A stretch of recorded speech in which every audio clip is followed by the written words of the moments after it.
la parole pour remercier le conseil municipal avec le maire à la tête pour cette initiative vraiment louable. Et nous sommes à une journée de réflexion.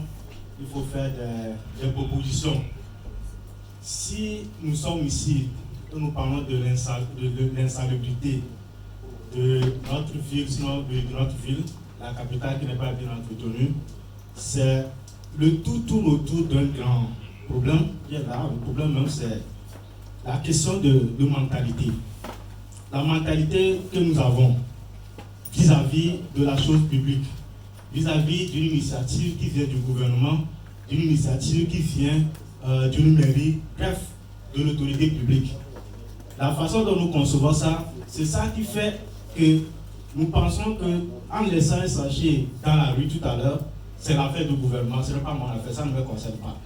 Alors, nous, notre proposition, c'est que pour arriver vraiment à changer ces mentalités, il va falloir que nous tous, on soit ensemble comme on l'est déjà, en mettant les actions en place, les actions qu'il faut surtout, en ce qui concerne la formation, en ce qui concerne le renforcement de capacité, et ceci à travers, il y a un prédécesseur qui l'a touché déjà, à travers, depuis la base en fait, à travers les corps sociaux professionnels, les corps organisés. Nous avons des établissements scolaires, nous avons les chambres communales de métiers qui sont là actuellement, nous avons les CPD qui battent vraiment un travail énorme sur le terrain, les associations de jeunes, de femmes et tout ce qui va avec.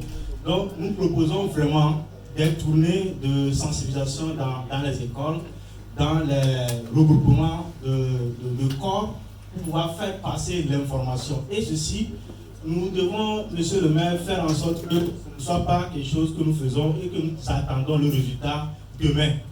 C'est un mal qui est là, le mal est grand, il est profond. Si nous agissons de façon à ce que nous démarrons aujourd'hui lundi, il faut qu'à vendredi déjà nous ayons le résultat, ce serait un peu compliqué.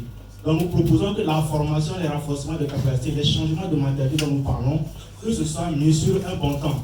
Nous pouvons décider que ce travail, nous le démarrons peut-être le mois prochain. Et au bout de 3 mois, nous avons les résultats par rapport à la formation, au renforcement de capacité. Nous passons maintenant sur le terrain par rapport à la réalisation ou pas de ce que nous avons voulu de la population. Et la loi, sinon les sanctions sont à côté en même temps maintenant pour pouvoir réprimander tout ce qui n'aura pas exécuté ce que nous aurions dit dans les formations, dans le renforcement de capacité. Pour dire que la jeunesse en mission pour le développement se tient disponible comme toujours aux côtés du conseil municipal de toute la communauté pour pouvoir conduire tout ce qui a fait pour vraiment la propriété de notre ville. La COVID-19 a été une grande leçon pour nous. Et à travers cette COVID-19, il y a eu de grandes sensibilisations communautaires. À notre niveau, par exemple, nous prenons la brigade des jeunes anti-Covid que vous avez connue dans le temps où les jeunes étaient habillés en tournard vêtu.